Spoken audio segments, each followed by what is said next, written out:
The grand chamber of the Galactic Imperial Council stretched up into darkness, its curved walls lined with hundreds of alien representatives. Light from the massive holographic displays cast a blue glow across their varied faces. At the center of this imposing space stood Admiral James Wells, Earth's representative, his weathered face betraying no emotion as the assembled council members continued their laughter. High Commander Marcus, his silvery skin gleaming under the artificial lights, raised a hand to quiet the chamber. His voice, though smooth, carried an edge of mockery. "Admiral Wells, surely you understand our concerns. Your species has barely mastered basic space travel. Your weapons still rely on crude projectiles and chemical propulsion. How can you possibly expect to join our ranks?" Wells kept his hands clasped behind his back, the polished buttons of his naval uniform reflecting the chamber's light. Around him, the automated translator devices hummed softly, converting the multitude of alien languages into a steady stream of condescension. "With all due respect, High Commander," Wells responded, his voice steady, "humanity has proven its ability to adapt and grow. Our fleet may not match your energy weapons in raw power, but—" "Raw power," interrupted Council Member Reed, his insectoid mandibles clicking in amusement. "Your most advanced ships would struggle to damage even our civilian vessels' shields. We watched your latest naval exercise. Your missiles and railguns are touching, really, like watching children play with toys." More laughter rippled through the chamber. Wells noticed how the younger species, those more recently admitted to the Empire, laughed the loudest. They were eager to prove they belonged among their betters. The Admiral's gaze swept across the chamber, taking in the various alien forms. Some floated in anti-gravity fields, others stood on mechanical platforms, and a few existed as pure energy within containment suits. All of them, despite their advanced technology, shared one trait: absolute certainty in their superiority. High Commander Marcus leaned forward on his elevated platform. "Perhaps a demonstration would help you understand." "Display the comparison," he commanded. The central hologram shifted, showing an Imperial destroyer alongside Earth's most advanced publicly known battleship. The size difference was dramatic. "As you can see," Marcus continued, "our smallest destroyer carries enough firepower to obliterate your entire surface fleet. Our shields can withstand impacts that would reduce your ships to atoms. Your technology is simply obsolete." Wells watched the hologram with interest, his expression unchanged. "Technology isn't everything, High Commander. Humanity has faced overwhelming odds before." "Admirable spirit," Marcus replied, his tone dripping with condescension. "But spirit doesn't stop plasma torpedoes or penetrate energy shields. The Empire's military exists to protect its members. How could we possibly rely on ships that belong in a museum?" The Admiral straightened his uniform, a small gesture that somehow commanded attention. "Then I respectfully withdraw Earth's application for membership," he said, his voice carrying clearly through the chamber. "We'll continue our independent development." This caused a stir. Most species begged to join the Empire, willing to accept any conditions. Withdrawal was unprecedented. Marcus's eyes narrowed. "You understand this means you'll receive no protection from the Empire. Your system lies in an increasingly active sector of space." "We understand completely," Wells replied, a slight smile touching his lips. "Humanity has always been good at taking care of itself." As Wells turned to leave, Council Member Reed called out, "Don't come crying to us when pirates target your primitive ships." The Admiral paused at the chamber's entrance. Without turning, he spoke one last time. "Well managed. Good day, Council members."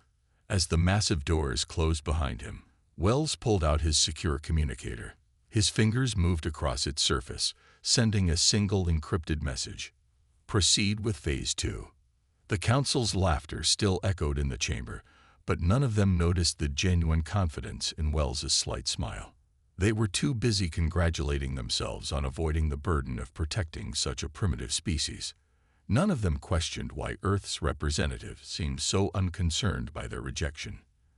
They would learn soon enough. Behind Neptune's blue curve, where most radar and scanning systems saw only empty space, humanity's greatest secret took shape.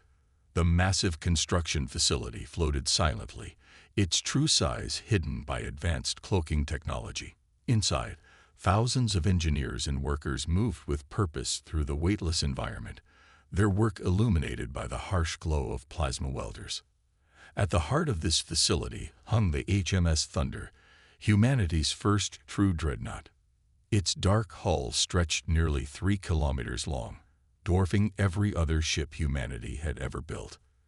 Unlike the sleek, almost artistic designs of Imperial vessels, the Thunder looked like what it was, a weapon of war. Director Thomas stood at the main observation deck, his gray hair floating slightly in the low gravity as he watched the final armor plates being attached. Behind him, Admiral Wells had just arrived from his meeting with the Imperial Council. "I take it they reacted exactly as we expected?"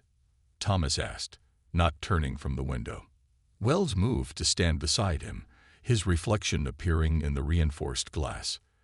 "They laughed, just as our intelligence said they would. The Empire's arrogance is our greatest advantage." Below them, massive robotic arms carefully positioned a tungsten alloy plate onto the Thunder's hull. The material, combined with reversed engineered alien tech, could withstand direct hits from Imperial energy weapons. But that wasn't the ship's true secret. "Show me the weapons test results," Wells ordered. Thomas waved his hand, activating the holographic display. The kinetic accelerators exceeded our expectations. One rod, accelerated to just 1% of light speed, punched through all 7 layers of captured Imperial shield technology. They never considered defending against physical projectiles of this size and speed. The display showed the test footage. A massive tungsten rod, simple in design but devastating in execution, tore through the experimental shields like paper. The Empire had abandoned primitive physical weapons centuries ago, focusing entirely on energy-based systems. It was a blind spot humanity intended to exploit. "And the hybrid systems?" Wells asked, watching workers install what looked like traditional missile tubes alongside advanced plasma arrays. Thomas smiled. "That's where it gets interesting. The Empire's electronic warfare can't handle our combined approach. They try to disable the energy weapons, our kinetic systems hit them. They adjust their shields for physical impacts, our plasma weapons slip through. They can't counter both at once." Wells nodded, satisfaction evident in his expression. "And they'll never see it coming. Their scans show exactly what we want them to see, an apparently primitive fleet struggling to copy their technology." Through another window, they could see the Thunder's bridge taking shape. Unlike Imperial ships controlled purely by AI, this vessel would have a human crew making tactical decisions, another primitive approach that would prove devastatingly effective. "Time estimate?" Wells asked, checking his watch. 2 weeks to complete final assembly, another week for crew integration and systems testing. The other 5 dreadnoughts are at similar stages in the other facilities. Thomas paused, considering something. "The Empire's really going to hate us for this." "The Empire's going to learn a valuable lesson about underestimating humanity," Wells corrected. "We offered friendship as equals. They chose mockery." A sudden flash caught their attention. Below, engineers were testing the Thunder's point defense system. Hundreds of small, automated turrets tracked and destroyed test drones with perfect accuracy. Each turret could switch between energy beams and physical projectiles, another combination the Empire had never considered. "Message from Earth Command," Thomas said, checking his tablet. "Imperial ships have been spotted near the Jupiter colonies, getting bolder by the day." Wells watched as workers attached the final pieces of the Thunder's main gun, a massive accelerator capable of launching projectiles at speeds that would make Imperial shields meaningless. "Let them come," he said quietly. "The Thunder will be ready." As if in response, the ship's external lights came online for the first time, revealing its full magnitude.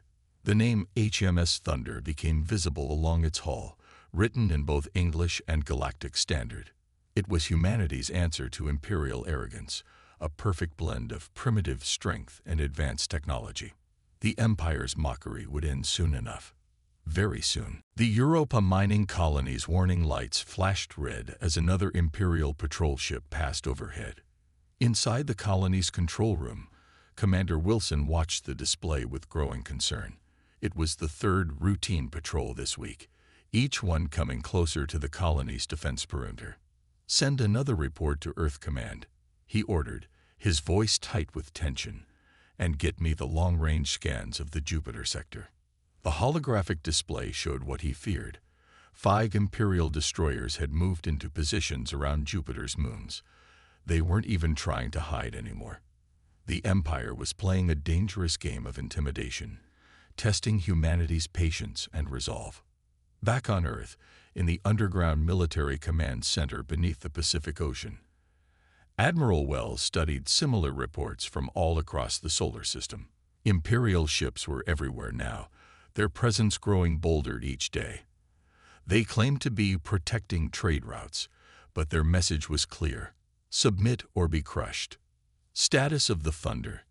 Wells asked, looking at the massive screen showing Neptune's orbit.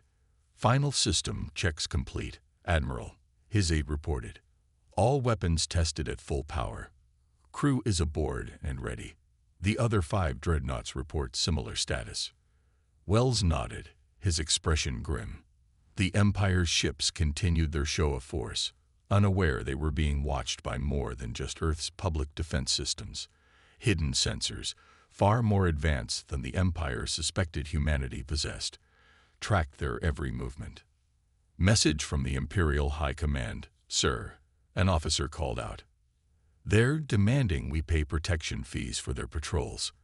They say it's standard practice for developing civilizations in dangerous sectors." Around the command center, faces hardened with anger. The Empire wasn't even being subtle anymore.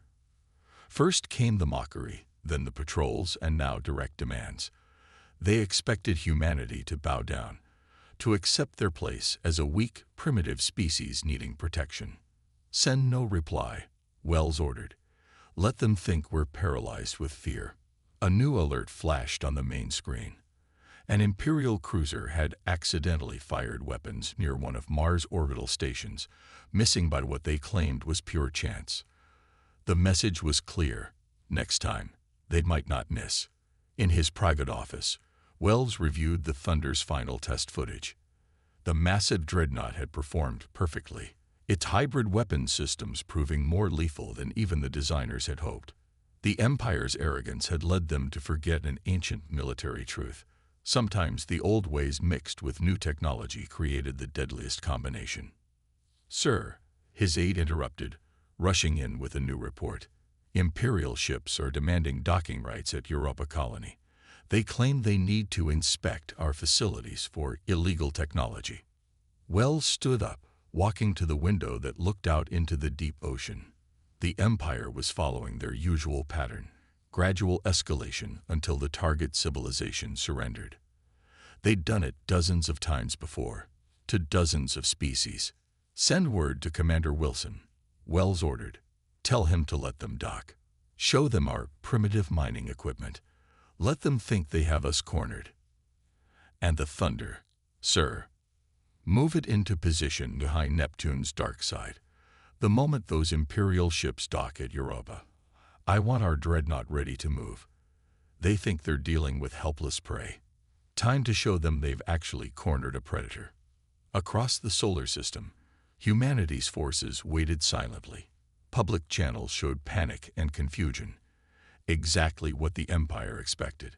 But behind this carefully crafted illusion, weapons were armed, crews took battle stations, and 6 massive dreadnoughts prepared to reveal themselves.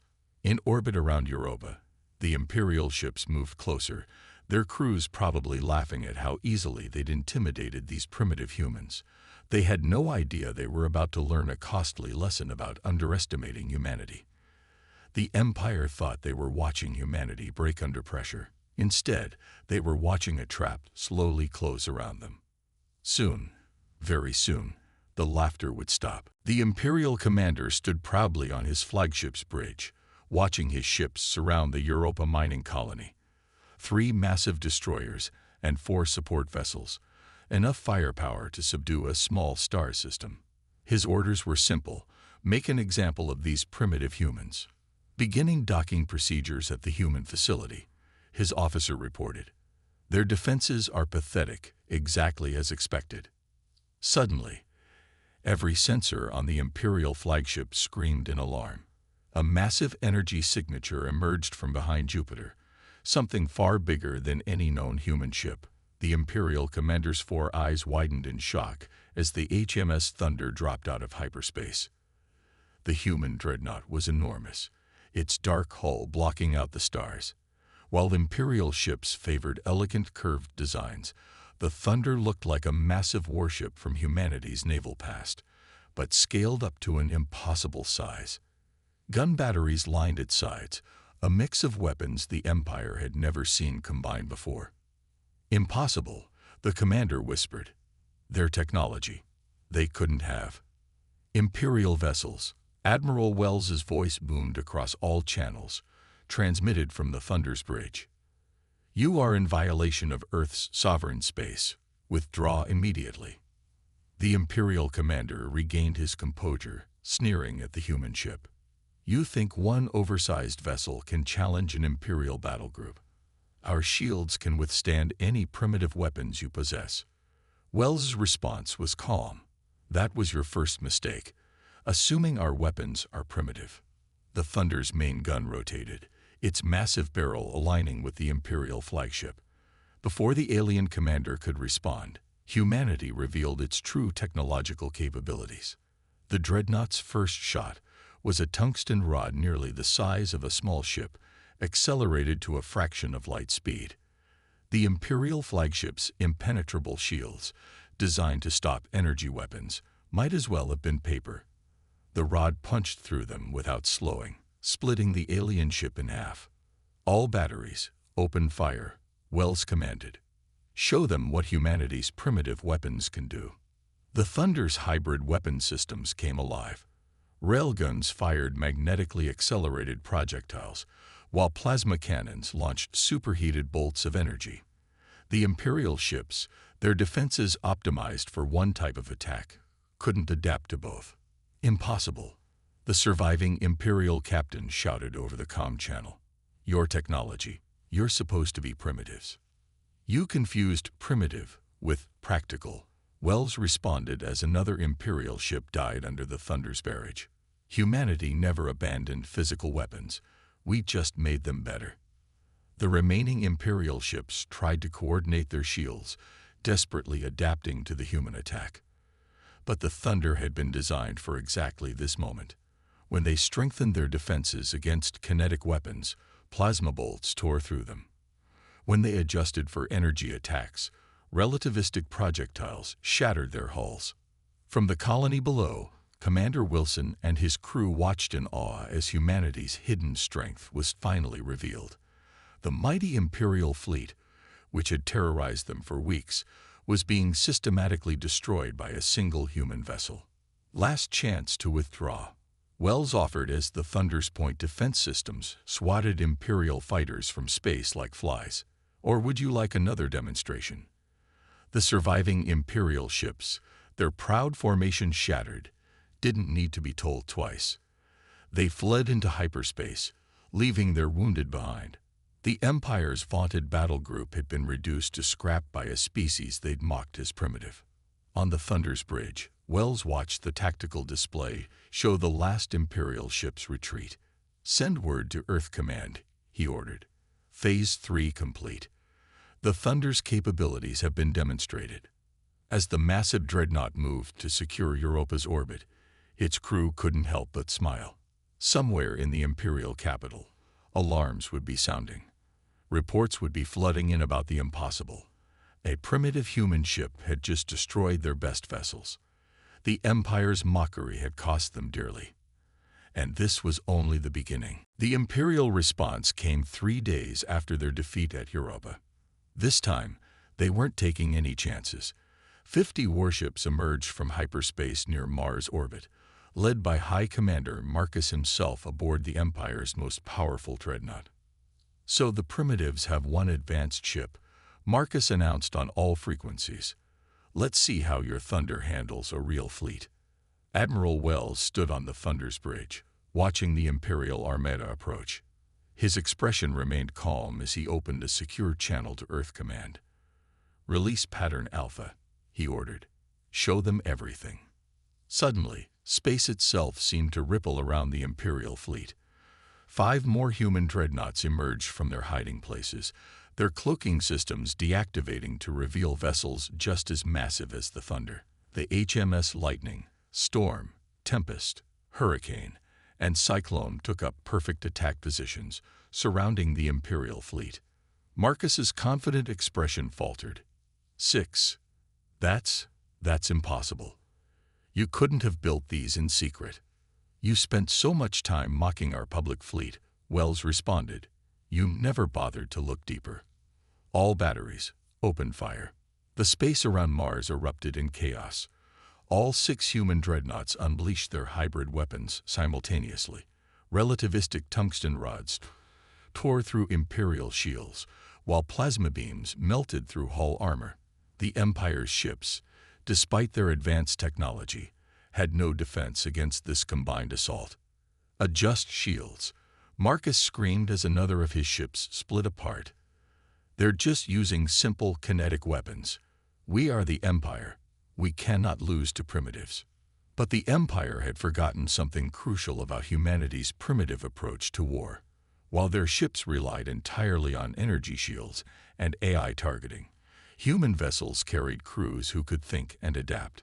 When Imperial ships strengthened their frontal shields, human gunners adjusted their aim to hit weak spots. When the aliens tried to form defensive clusters, precisely targeted shots broke their formations. "Squadron 3, protect the flagship," Marcus ordered, watching his fleet dissolve under the human barrage.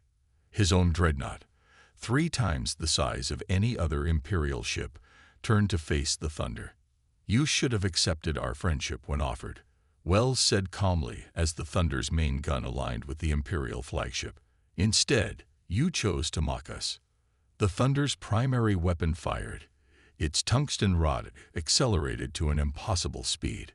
Marcus watched in horror as his dreadnought shields, the strongest in the Imperial fleet, shattered like glass.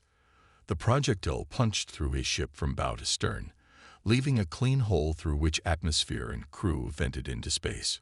Around Mars orbit, the battle was becoming a rout. Imperial ships, designed to fight enemies who used the same technology they did, had no effective defense against humanity's hybrid approach. Energy weapons, kinetic projectiles, guided missiles, and electronic warfare all struck simultaneously. When they adapted to one threat, another destroyed them. "This is impossible," Marcus transmitted from his crippled flagship. "You're supposed to be centuries behind us. Your weapons are obsolete." "No," Wells corrected him. "We simply never forgot that old weapons can still kill. Humanity took everything that worked, both old and new, and made it better. Your mistake was thinking that different meant primitive." The last Imperial ships attempted to retreat, but precise fire from the human dreadnoughts cut off their escape routes. In less than an hour, the Empire's greatest fleet had been reduced to drifting debris. Only Marcus's damaged flagship remained, its engines dead and weapons offline. As rescue shuttles from the Thunder approached the Imperial flagship, Wells looked out at the aftermath of battle. Humanity had revealed its true strength today. The Empire, in its arrogance, had believed that abandoning physical weapons for energy-based ones was evolution. Instead, it had created a fatal weakness. The battle was over. Now, the real changes would begin. The Imperial Council chamber was eerily quiet, nothing like the laughing, mocking space it had been weeks ago. The massive holographic display showed the battle footage from Mars, playing on repeat. Every council member watched in silence as humanity's dreadnoughts systematically destroyed their greatest fleet. High Commander Marcus stood in the center, his silver skin now pale, and his uniform still showing damage from the battle. The humans, he spoke, his voice hoarse.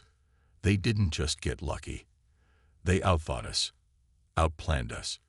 While we mocked them, they studied us, found our weaknesses. The footage showed another Imperial ship split apart under the Thunder's weapons. Council member Reed's mandibles clicked nervously. How did we not see this coming? Their public fleet. It was all a deception. A deception we fell for completely, Marcus admitted. We saw their older ships, their chemical rockets, their railguns. We assumed that was all they had. We never asked why they kept using such weapons alongside their newer technology. New reports kept flooding into the chamber. The Empire's military analysts had finally completed their study of the human Dreadnought's design.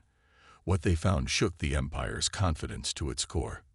The humans, one analyst explained, his hologram floating above the floor, didn't follow our path of technological evolution. When they discovered energy weapons, they didn't abandon physical ones. When they developed AI targeting, they kept human gunners. Every advancement they made was added to their arsenal, not replaced. The Council watched as detailed scans of the Thunder appeared. Its hybrid weapons systems, its dual-layer defenses, its combination of AI and human crew. Everything the Empire had considered primitive now looked remarkably advanced. Their ships, Marcus continued, can adapt to any situation because they have multiple ways to fight. Our shields are perfect against energy weapons, but useless against their kinetic rods. When we adjust for physical attacks, their plasma weapons tear through us. It's brilliant. The younger council members, who had laughed the loudest at humanity's primitive military, now sat in shocked silence. The Empire had spent centuries believing that newer always meant better, that abandoning old technology for new was the only path forward.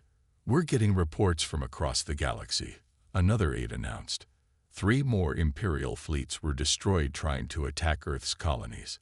The humans have more dreadnoughts than we thought, hidden throughout their territory. Our standard tactics, they don't work against their hybrid approach.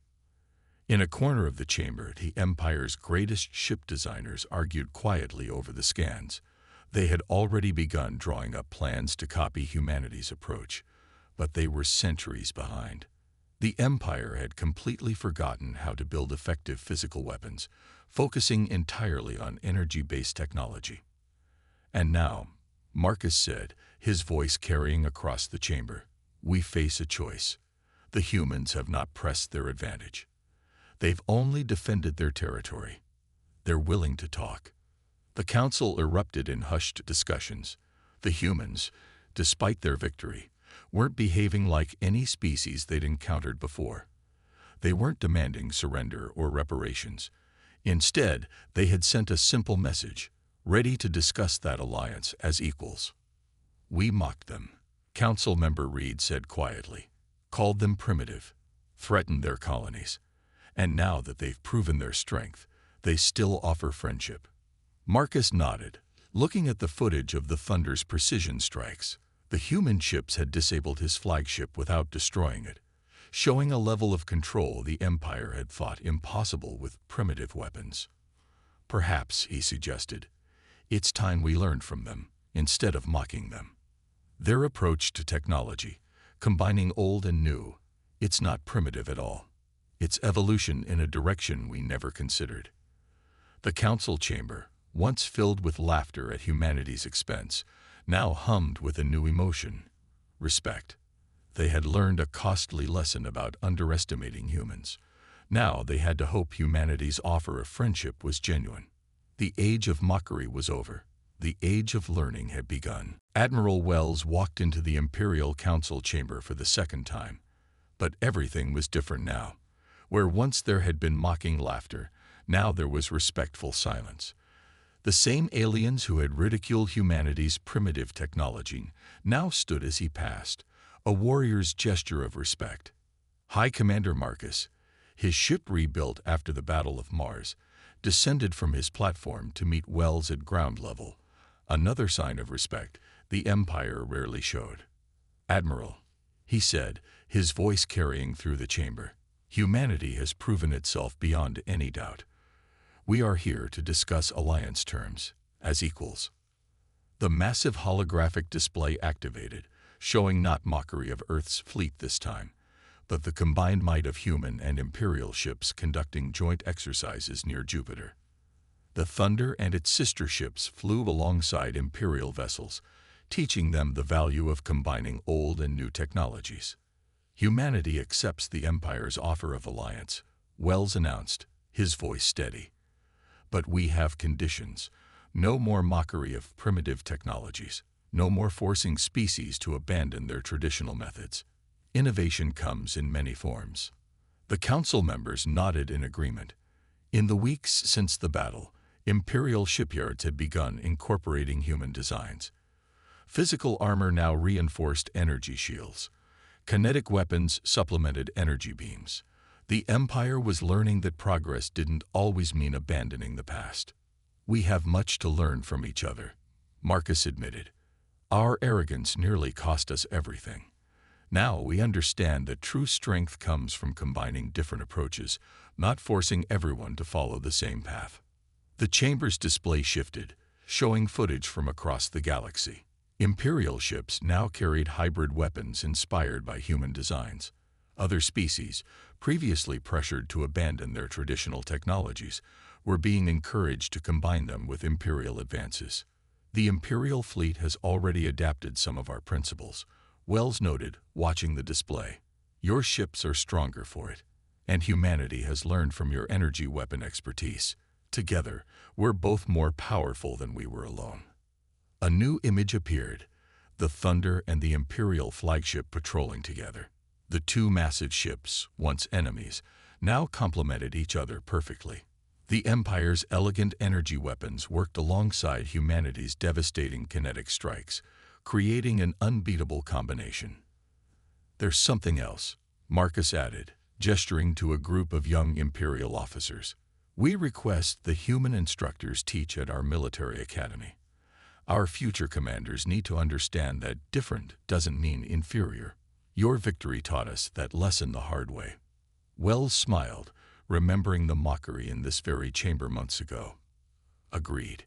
And we would welcome Imperial teachers at our academies as well. Both sides have much to offer. The formal alliance treaty appeared in the air between them, written in both human and Imperial languages. Its terms were clear: mutual respect, shared technology, combined defense fleets, and most importantly, an acknowledgement that diversity in military and technological approach was a strength, not a weakness.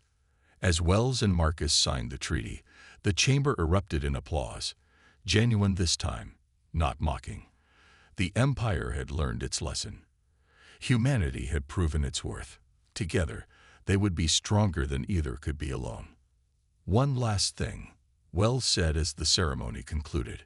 The Thunder and her sister ships would like to invite Imperial officers aboard. It's time we shared all our secrets with our allies. The chamber buzzed with excitement. The Empire's best engineers and officers would finally learn how humanity had combined the old with the new so effectively. In return, Imperial scientists would help humanity perfect their energy weapons and shield technology. As Wells left the chamber, he passed the spot where he had stood months ago, enduring the Empire's mockery. Now, he walked out as an equal, his steps echoing through the respectful silence. The Empire had learned a crucial lesson. Never mistake different for primitive, and never underestimate humanity's ability to innovate. The age of mockery was over. The age of cooperation had begun.